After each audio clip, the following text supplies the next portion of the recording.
There are moments in life when a single sentence reveals everything about a marriage. Not the vows spoken at the altar, not the anniversary posts on social media, but the unguarded words that slip out when someone believes they're safe or superior. On a Thursday afternoon taping of Family Feud, a husband from Nashville stood beneath bright studio lights and casually reduced his wife of 22 years to the one who handles the home stuff. What he didn't realize was that millions of people were watching, and so were his children. Before we go any further, comment where in the world you are watching from, and make sure to subscribe, because tomorrow's story is one you don't want to miss. The Carter family had flown in from Tennessee the day before. To anyone in the audience, they looked like a picture-perfect American family. 3 grown children, well-dressed parents, polite smiles. James Carter, 45, worked as a regional sales director for a medical supply company. Confident, articulate, used to being in control, he insisted on standing at the end podium as team captain. Next to him stood his wife, Emily Carter, 42 years old, a registered nurse in the cardiac ICU. She had worked 3 consecutive 12-hour night shifts before boarding the plane to Los Angeles. Her coworkers had secretly submitted their application to the show months earlier. In their letter, they wrote about how Emily stayed late with grieving families, how she trained new nurses without complaint, how she once spent her own money to buy groceries for a patient's elderly husband who couldn't leave the hospital bedside. Emily didn't know about the application until they were selected. James had been hesitant at first. Game shows aren't exactly serious television, he'd said. But when he learned about the potential winnings, his tone changed. He began talking about replacing his aging boat, maybe upgrading the backyard patio. He never asked Emily what she might want. Standing on that stage, Emily told herself this would be good for the kids, a family memory, something joyful. But even during introductions, something felt off. When the host walked down the line greeting each family member, James answered questions that weren't directed at him. When asked about Emily's career, he chuckled lightly. "She does shift work," he said. "Keeps things running at home. I deal with the real pressure." It was subtle, almost polished, the kind of comment that can pass as humor unless you know what it carries underneath. Emily smiled politely. She had perfected that smile over 2 decades. Their oldest daughter, Rachel, noticed the tightening in her mother's jaw. She had seen it before, at family dinners, at company holiday parties, at church gatherings where someone would praise James's career while barely acknowledging Emily's long nights at the hospital. The irony was impossible to ignore. James sold surgical equipment. Emily used it to keep hearts beating. The audience laughed lightly at his comment, unsure whether they were supposed to. And that was the moment the ground began to shift. Because what unfolded over the next hour wasn't just a game. It was a public unveiling of something that had lived quietly in their marriage for years. A pattern so normalized inside their home that none of them fully realized how heavy it had become. Under bright lights and national cameras, respect, or the lack of it, would be exposed. And once something like that is seen, it can never be unseen. Long before the studio lights, long before the cameras and applause signs, the pattern had already been written into the quiet corners of the Carter home. It didn't begin with cruelty. It began with small corrections. James had a way of finishing Emily's sentences at dinner parties, of clarifying her stories, of gently rephrasing what she had just said, as if translation were required. At first, Emily told herself it was harmless. He was confident, outgoing, good with words. She was tired most of the time anyway. Cardiac ICU was not gentle work. 4 nights a week, she walked into a world where monitors beeped relentlessly and families clung to hope like oxygen. She held hands when doctors delivered devastating news. She adjusted medication dosages that could mean the difference between rhythm and silence. She learned to read heart patterns the way musicians read sheet music.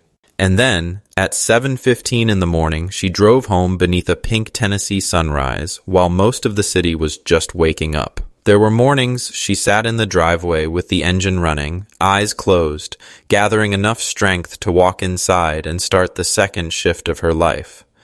The house was rarely messy because she made sure it wasn't. Groceries were stocked. Birthdays remembered, school forms signed on time. She kept a color-coded calendar on the kitchen wall that tracked everyone's schedule but her own. James often referred to her job as shift work. "Must be nice having flexibility," he once joked to a neighbor. Emily didn't correct him. She had been nominated for a 20-year Excellence Award at the hospital the previous spring. The ceremony was scheduled for a Saturday evening. James forgot. Not maliciously, not intentionally. He had a client dinner that night, one he insisted was critical. He sent flowers to the house instead. "They're proud of you," the card read. Emily placed the bouquet in a glass vase and attended the ceremony alone. Their daughter Rachel had been there. She remembered watching her mother walk across the stage, applause echoing through the banquet hall, eyes scanning the crowd for a familiar face that never appeared. That was the year Emily was offered a promotion to nurse manager. It would have meant higher pay, more authority, fewer night shifts. It also meant administrative meetings, additional responsibility, and less schedule flexibility at home. "We don't need you stressed like that," James had said. "My income covers us. The kids still need you available." The decision was framed as practical. Emily declined the promotion. She told colleagues it wasn't the right time. What she didn't say was that she had begun shrinking herself in subtle ways, adjusting her ambition to fit comfortably within someone else's expectations. Their children noticed more than either parent realized. Rachel, now 24, had internalized a quiet question that followed her into adulthood. Is this what partnership looks like? Their son, Tyler, had once asked at age 12 why Dad never packed his own lunch. James had laughed. "That's teamwork, buddy." But it wasn't teamwork. It was assignment. Emily had been awake for nearly 20 hours the night before the Family Feud taping. She had traded shifts with a colleague to make the flight. In the airport terminal, she leaned against James's shoulder, half asleep. "You good?" he asked casually. "Just tired." "You always are," he replied, not unkindly, just matter of fact. That was the language of their marriage. Not explosive, not dramatic, just a steady erosion. Inside the green room before the show, Rachel pulled her father aside. "Dad," she said quietly, "can you just let Mom have this moment? This is kind of her thing." James smiled indulgently. "Relax, I know how to handle television." But that wasn't what Rachel meant. She meant, let her speak, let her be seen, let her exist without being managed. On stage, when introductions began, Emily clasped her hands loosely in front of her. She felt exposed under the lights, not because she was shy, but because she sensed something was building.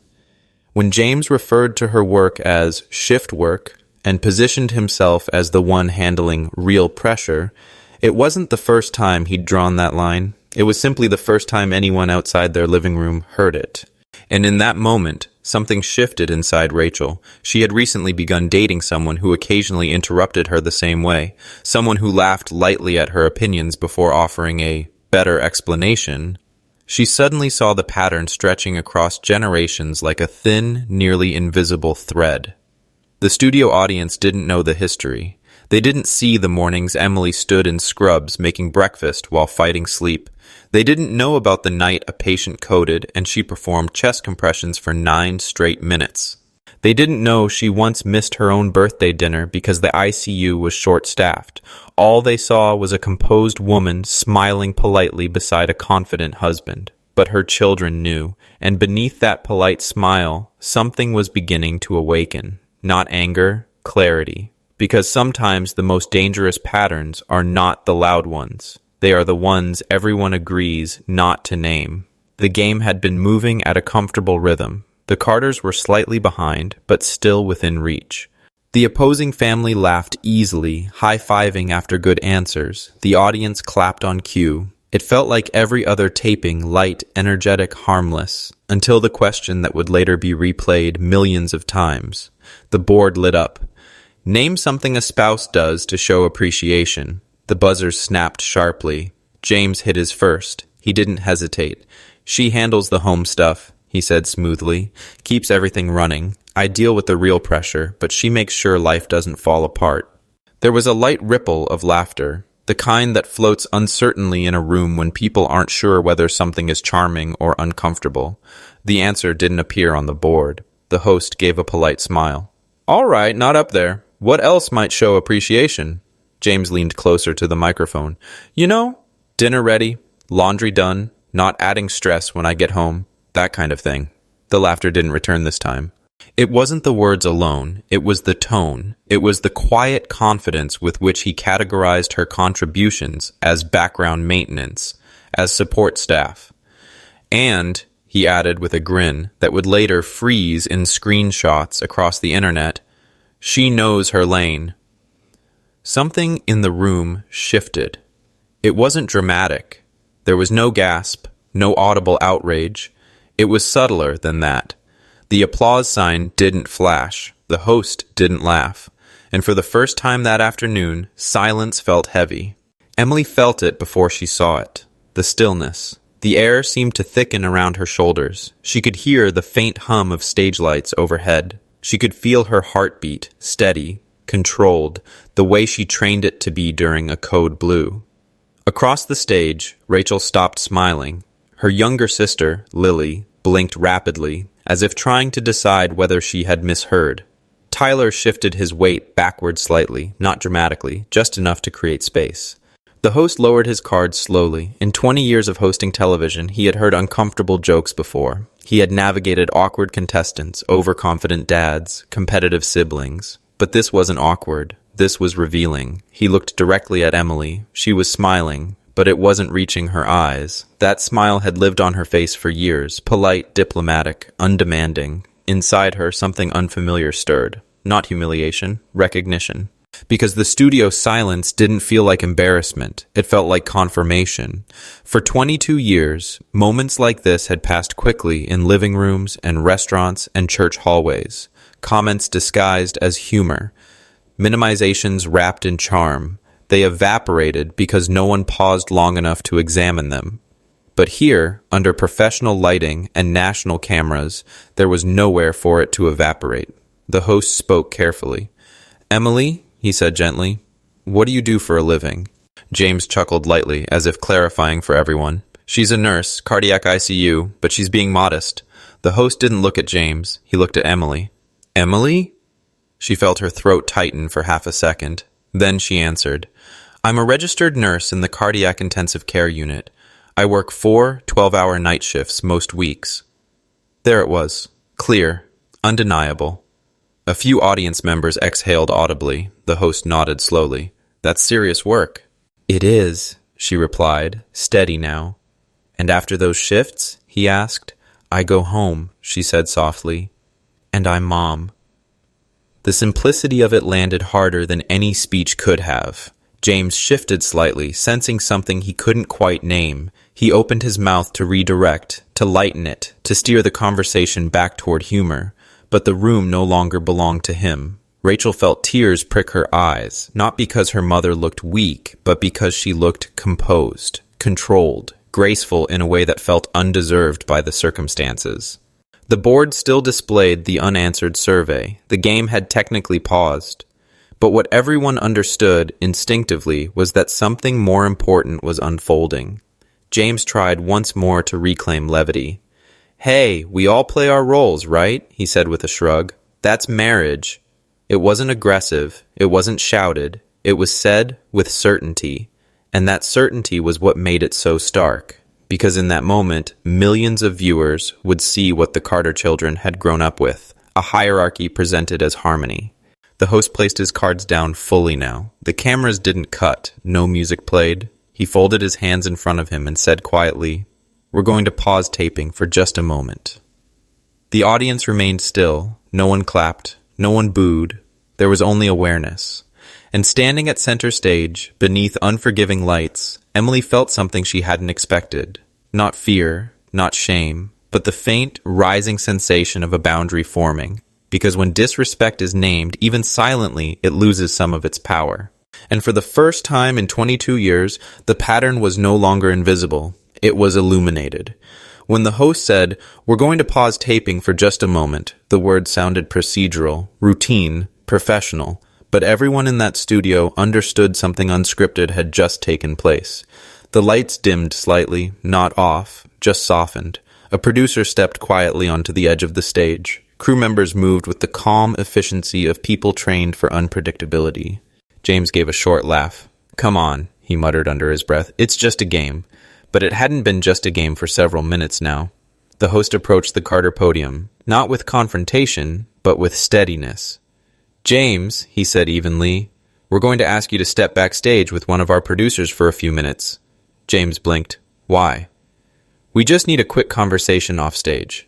His pride flared instantly. "This is ridiculous," he replied quietly, though the microphone still caught it. "I didn't say anything wrong."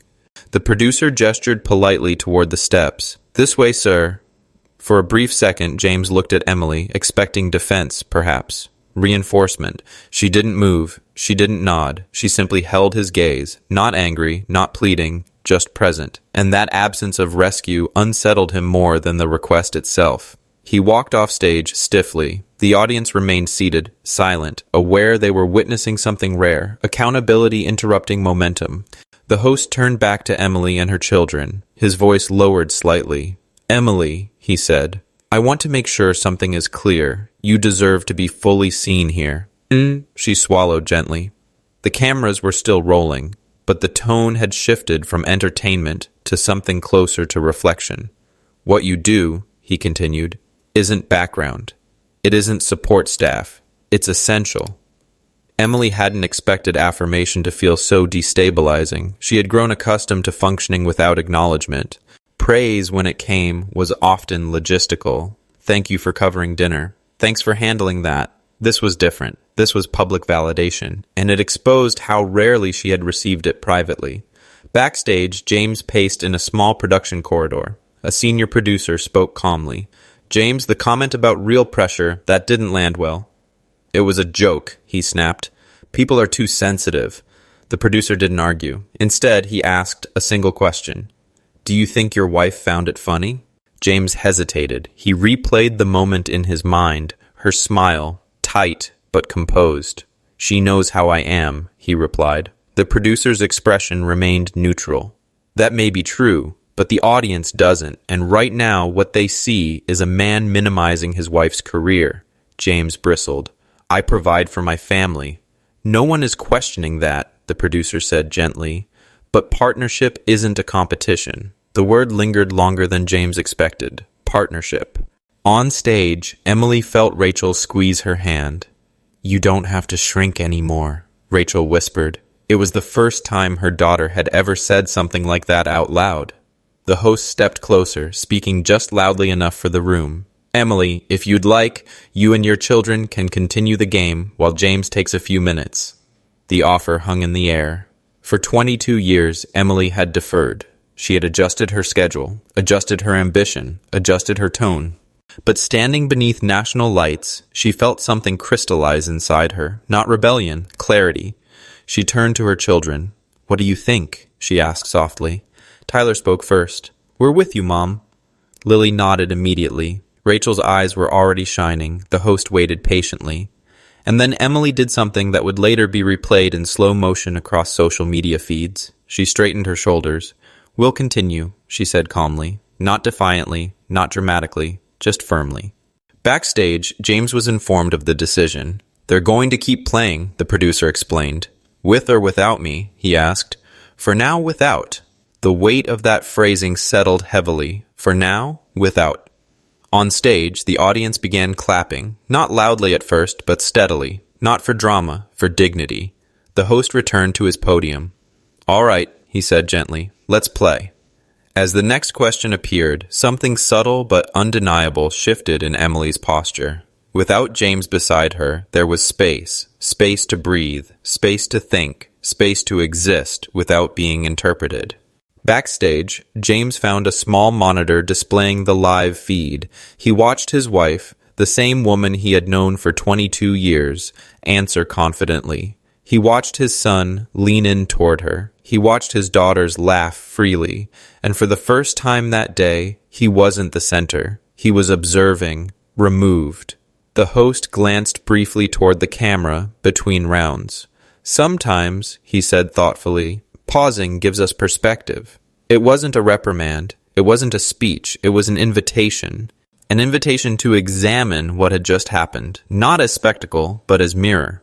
Because what unfolded in that pause wasn't about embarrassment. It was about interruption. The interruption of a pattern, the interruption of silence, the interruption of automatic roles. And once interrupted, patterns rarely return unchanged. Backstage, James stared at the monitor. For years, he had believed leadership meant speaking first. He was just beginning to realize it might mean listening instead. The game resumed, but something inside Emily had already changed. She answered the next question clearly, confidently. The crowd responded warmly. Her children leaned toward her instead of glancing sideways for cues. But the real moment, the one that would later be replayed across screens and living rooms, hadn't happened yet. Backstage, James stood near the production monitor, arms folded tightly across his chest. His jaw was set, but his confidence had thinned. On screen, he watched his wife laugh. Not politely, not cautiously, but freely. He hadn't seen that laugh in a long time. A production assistant approached him gently. "James," she said, "Emily has asked if you'd be willing to come back on stage for a brief conversation before we continue." He hesitated. This was unfamiliar territory. In their marriage, conversations rarely paused long enough to turn into reflection. They moved on, they brushed aside, they reframed. But this time, there was nowhere to redirect. He nodded. When James stepped back onto the stage, the atmosphere was different, quieter, expectant. The host remained slightly to the side, not mediating, not steering, simply present. Emily turned toward her husband. For years, she had avoided direct confrontation. She preferred harmony, peace, stability for the children. But peace without respect had slowly become something else. She spoke calmly. "James, I need to say something." Her voice didn't shake. "For 22 years, I've loved you. I've supported your career. I've stayed up late helping you rehearse presentations. I've raised our children. And I've worked night shifts keeping other people alive." The audience remained completely silent. "I never asked for applause," she continued. "I never needed to be the center of attention, but I needed partnership." James shifted slightly. She held his gaze. "When you say you deal with the real pressure, what does that make my work?" He opened his mouth. Nothing came out. "I've held a mother's hand while she said goodbye to her son," Emily said softly. "I've called time of death. I've performed compressions until my arms went numb." Her voice tightened, just barely. "And then I come home and make sure your shirts are ironed." A murmur moved through the audience. Not outrage, recognition. She stepped slightly closer. "I didn't shrink because I'm weak," she said. "I shrank because I thought that was love." Rachel wiped tears from her cheeks. Tyler stood behind his mother now, not defensively, but protectively. James felt something unfamiliar pressing against his ribs, not anger, exposure. "I didn't realize," he began.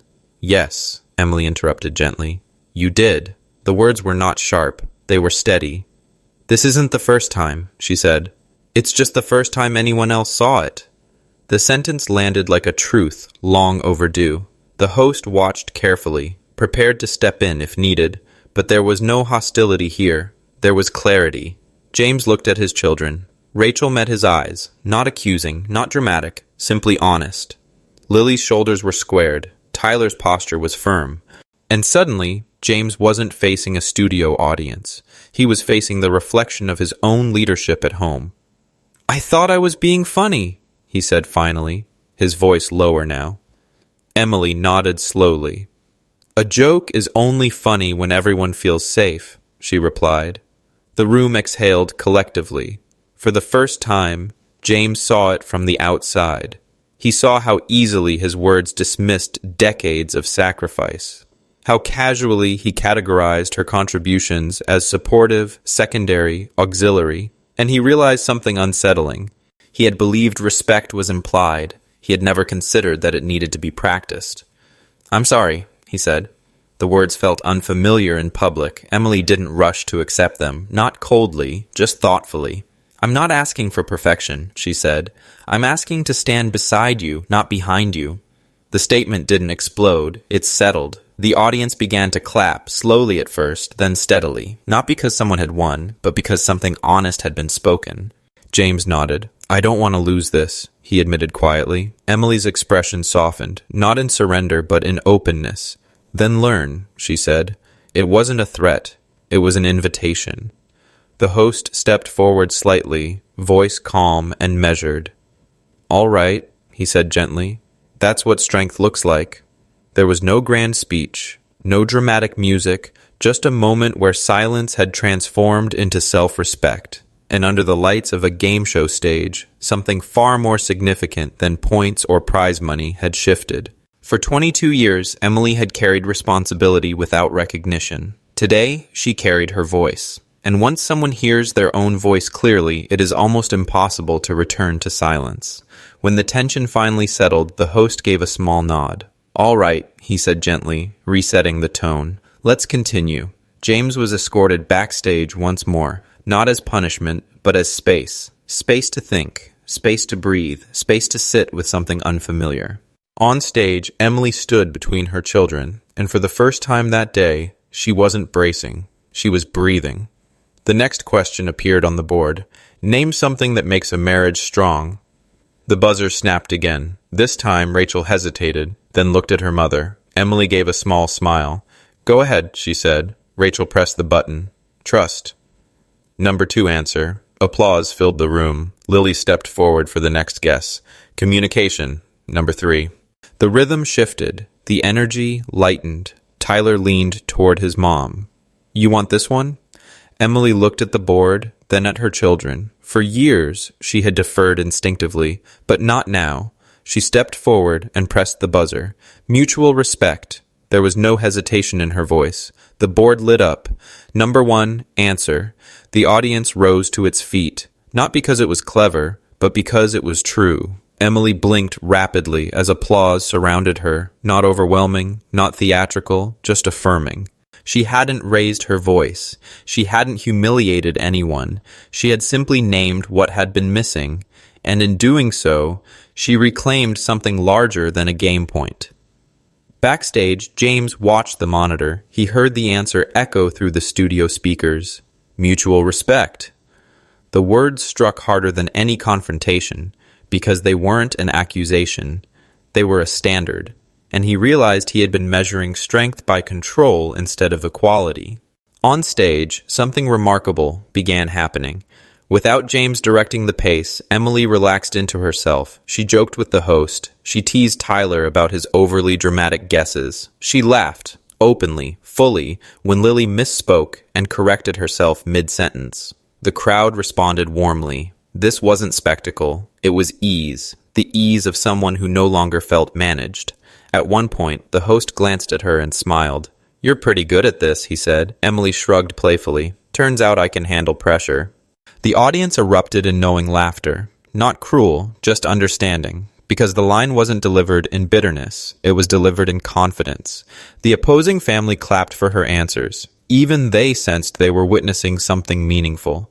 The scoreboard tightened, then shifted, then turned decisively in the Carters' favor. Rachel caught her mother's hand between rounds. "I've never seen you like this," she whispered. Emily smiled softly. "I've never seen me like this either." And that was the quiet miracle of it. Not that she was different, but that she had always been capable of this, and finally had room to show it. The final round before fast money approached. The question read, "Name something people underestimate about their spouse." Tyler answered first. "Their intelligence." Number 1. The audience applauded again, louder this time. Emily closed her eyes briefly. It wasn't about the points anymore. It was about the pattern breaking in real time. Backstage, James sat down in a folding chair. For years, he believed leadership meant carrying the family forward. Now he saw something he had never allowed himself to notice. They were strong without him controlling the pace. They weren't collapsing. They were thriving. And that realization was both humbling and painful. On stage, the Carters secured enough points to move into fast money. The host stepped forward. "Well," he said warmly, "looks like we're heading into the bonus round." Emily glanced toward the backstage entrance for just a second, not longing, not anxious, just aware. Her children circled around her in a spontaneous hug. "We're proud of you," Lily said. Tyler nodded firmly. Rachel squeezed her hand again. In that embrace, something shifted permanently. For years, Emily had carried the emotional weight of maintaining balance. Today, her children had seen her draw a boundary, and instead of breaking the family, it strengthened them. The applause swelled as they prepared for the final segment. But the real victory had already happened. Not in points, not in prize money, but in posture, in voice, in presence. Backstage, James leaned forward, elbows on his knees, watching carefully. For the first time in 22 years, he wasn't directing the story, he was witnessing it, and he was beginning to understand that respect isn't lost in a single sentence.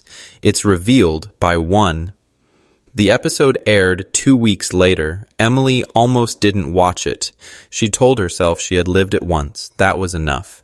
But Rachel insisted they gather in the living room together. No extended family, no neighbors, just the 5 of them. James sat at the far end of the couch. The opening music played. The audience cheered. The Carters appeared on screen, smiling under studio lights. For the first few minutes, everything looked harmless, light, playful. Then came the question. Name something a spouse does to show appreciation. James watched himself lean forward confidently. He heard his own voice say, "She handles the home stuff. I deal with the real pressure." On television, the sentence sounded different, sharper, stripped of intention. He saw the pause afterward, the silence he hadn't fully registered in the moment. He saw Emily's smile, not the polished one he was used to, the restrained one. Rachel shifted slightly on the couch. Lily crossed her arms. Tyler stared straight ahead, then came the confrontation. "I never needed applause," Emily's televised voice said. "I needed partnership." James inhaled slowly. He had rehearsed this moment in his head, convinced editing would soften the edges. It hadn't. If anything, the camera had magnified them. When the episode ended, no one spoke for several seconds. Finally, Tyler stood. "I'm going to bed," he said quietly. It was only 9:30 p.m. Rachel followed. Lily paused at the doorway and looked back at her father. "Dad, if a man talked to me the way you talk to Mom, what would you say?"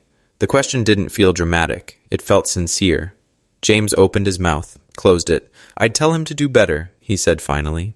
Lily nodded once. "Then maybe you should." She left the room gently. James sat alone with the quiet hum of the television screen. For the first time, he wasn't defending himself in his mind. He wasn't labeling it humor. He wasn't framing it as misunderstanding. He was listening. The clip began circulating online that same night. Rachel's phone buzzed repeatedly. Texts from friends. Links to short clips already posted on TikTok. Someone had captioned it. "This is what emotional minimization looks like." Another clip zoomed in on Emily's line. "I needed partnership." Within 48 hours, it had been viewed over 1 million times. Podcasts began referencing it in discussions about modern marriage dynamics. A relationship counselor posted a reaction video breaking down body language and communication patterns. Most of the commentary wasn't cruel, it was reflective. People were sharing their own stories. I didn't realize how small I'd been making myself until I saw this. I've said similar things to my wife. Didn't even think twice. At work, James felt the shift immediately. He walked into Monday's sales meeting and sensed it before anyone spoke. 2 colleagues avoided eye contact. One gave a tight nod. By mid-afternoon, HR requested a conversation. It wasn't disciplinary, at least not immediately. "We've received concerns in the past about tone," the HR director said carefully. The episode prompted a review. James felt heat rise in his neck. "Are you firing me over a TV clip?" he asked. "No," she replied evenly, "but we are initiating a formal workplace culture assessment. You'll be required to complete sensitivity training." The word landed heavily. Sensitivity. He had always considered himself decisive, direct, efficient. Now he was being asked to examine whether directness had crossed into dismissal. That night, James sat alone in the den with his laptop. He replayed the clip again. This time, he muted the sound. He watched only Emily's face, the micro-expressions, the practiced restraint. He thought about his own father, a quiet, rigid man who believed providing financially was synonymous with love. His mother rarely spoke at the dinner table. James had never questioned it. It had simply been the model. But now, seeing the pattern reflected in his own home, it didn't feel stable. It felt inherited. Upstairs, Emily sat at the kitchen table with a cup of tea. Her phone buzzed constantly, messages from former coworkers, distant relatives, even old nursing classmates. Most said the same thing, "I'm proud of you." She hadn't set out to be an example. She had set out to survive the moment with dignity, but something about that dignity resonated, not because it was loud, because it was clear. 2 days later, James knocked softly on the kitchen doorway. Emily looked up. There was no hostility in her eyes, just patience. "I watched it again," he said. "And?" he exhaled. "I didn't see it before. I see it now." It wasn't a grand apology. It wasn't dramatic. But it was the first time he wasn't defending. Outside their home, the ripple continued. Morning talk shows referenced the clip during segments about modern partnerships. A well-known marriage therapist wrote an article titled, "Respect is Not Implied." But inside the Carter house, the real work was quieter, harder, less visible, because viral moments fade, patterns do not. And if change was going to happen, it wouldn't come from applause. It would come from daily practice. James closed his laptop that night with a new awareness. He had not been villainous. He had been unaware. And sometimes awareness is the most uncomfortable beginning.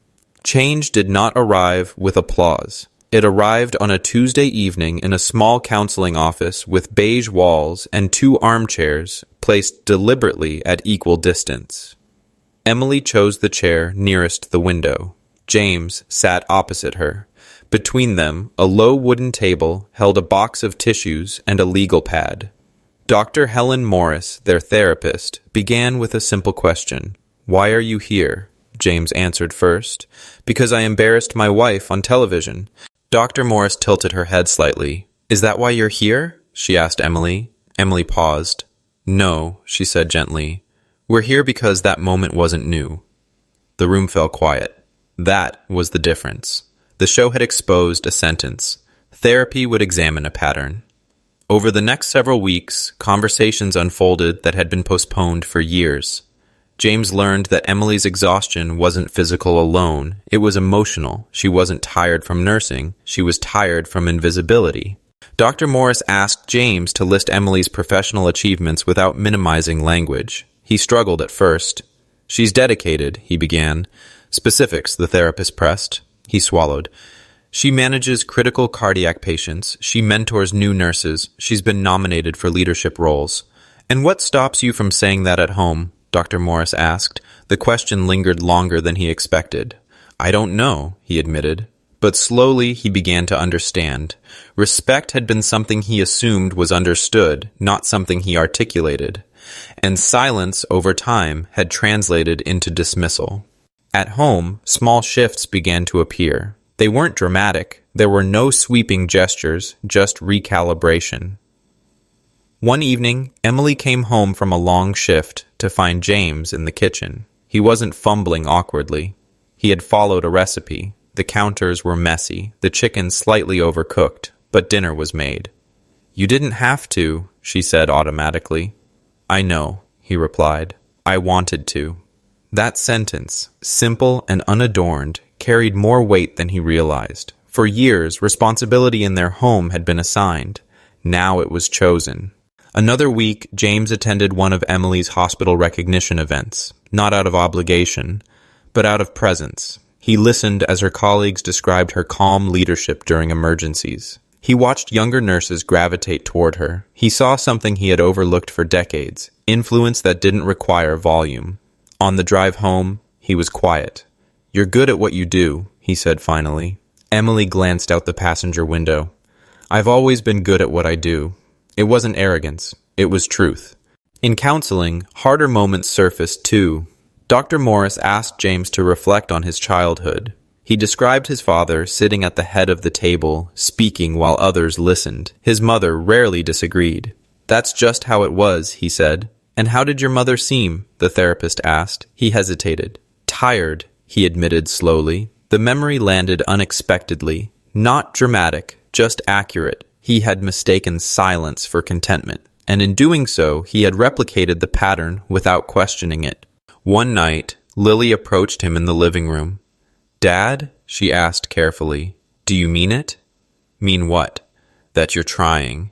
He looked at her directly. "Yes." She studied him for a moment. "Then keep trying."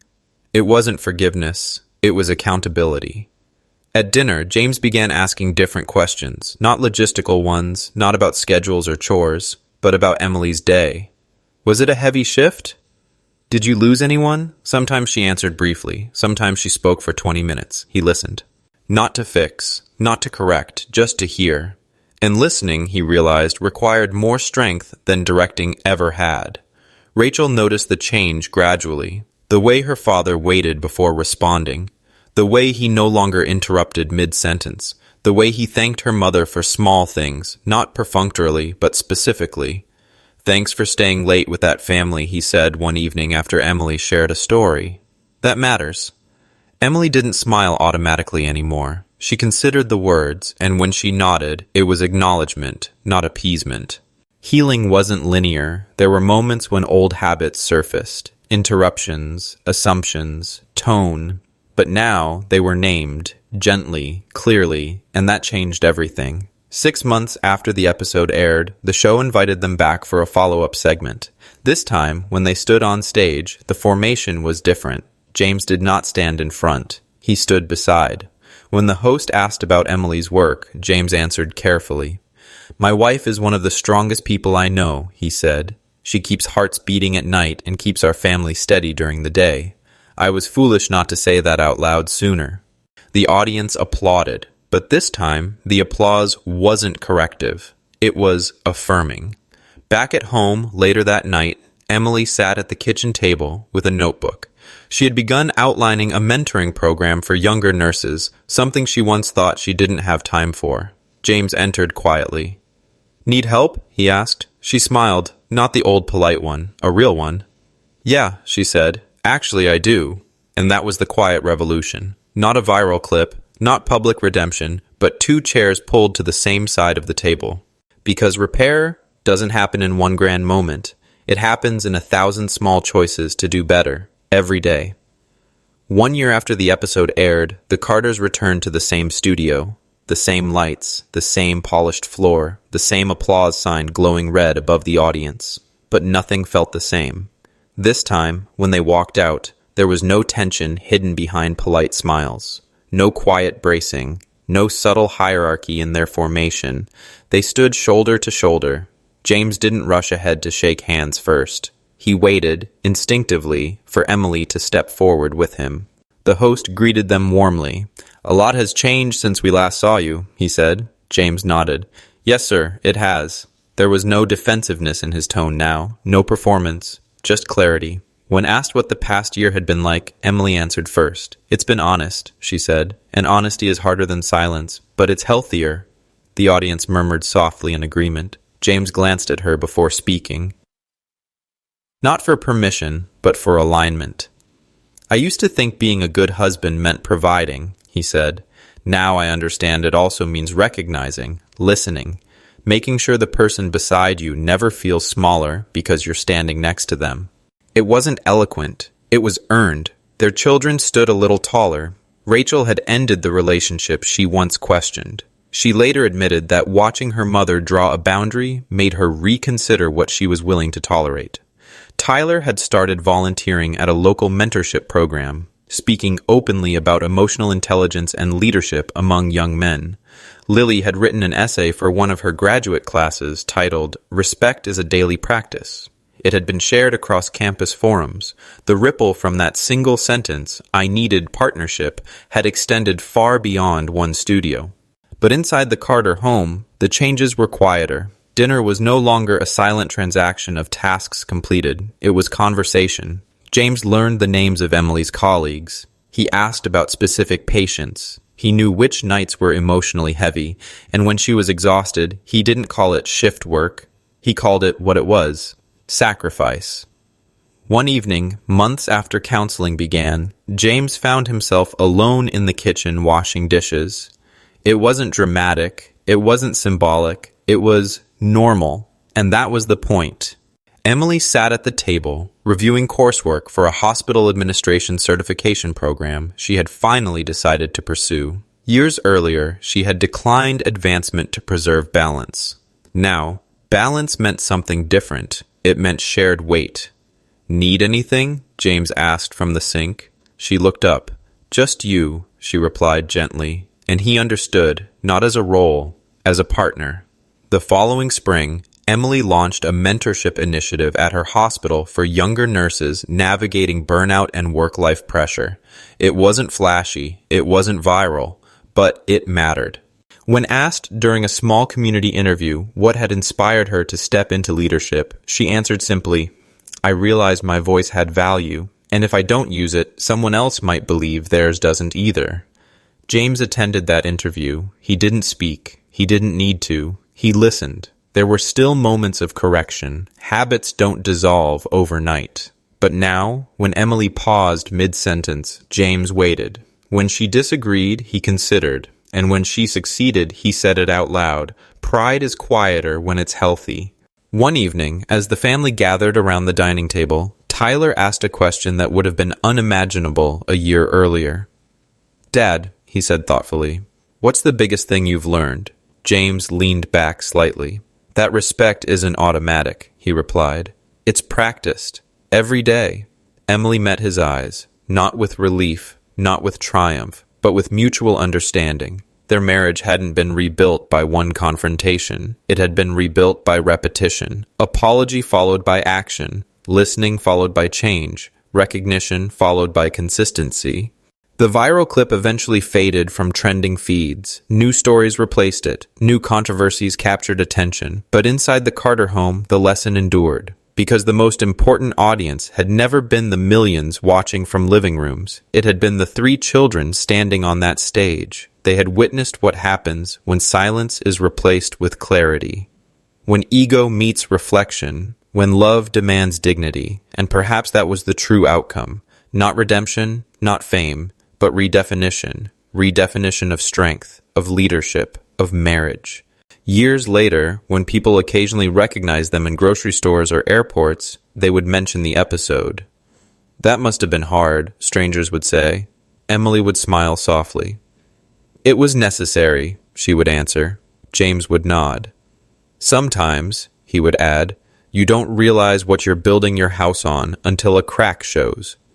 Respect, they learned, isn't decorative, it's foundational. And when it weakens, everything shifts.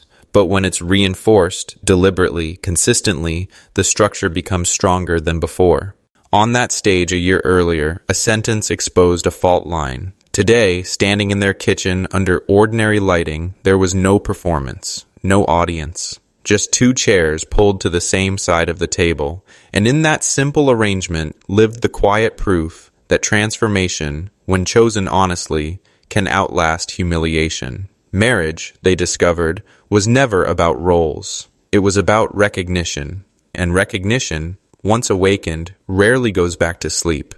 There are marriages that look stable from the outside, shared homes, shared finances, shared last names. But stability without respect is fragile. What happened on that stage wasn't just about a careless comment. It was about something many couples quietly struggle with: emotional minimization. Sometimes disrespect doesn't shout. It jokes. It interrupts. It rephrases. It subtly assigns roles instead of building partnership. And over time, that pattern can shrink someone without either partner realizing it. But here's the deeper truth. Humiliation exposed what silence had hidden. Emily didn't win because she spoke loudly. She won because she spoke clearly. And James didn't change because he was shamed by strangers. He changed because he saw himself reflected in his children's eyes. Respect is not implied. It's practiced. It's in how we introduce our spouse, how we speak about their work, how we respond when they succeed, how we listen when they're exhausted. Marriage is not about hierarchy. It's not about who carries real pressure. It's about partnership, and partnership requires daily recognition. The most powerful moment in this story wasn't the viral clip. It was 2 chairs pulled to the same side of the table. Because real transformation doesn't happen under studio lights. It happens in ordinary kitchens. If this story made you pause, even for a moment, ask yourself one question. When was the last time you made your partner feel truly seen? Not appreciated for tasks, not thanked for logistics, but recognized for who they are. Drop a comment below and tell us what mutual respect means to you. We read every single one. If you believe marriage should be built on dignity and partnership, hit the like button so this message reaches more people. And if you want more real stories about growth, redemption, and relationships that challenge us to do better, make sure you subscribe and turn on notifications. Because sometimes the most powerful lessons don't come from experts. They come from ordinary people brave enough to confront hard truths. We'll see you in the next story.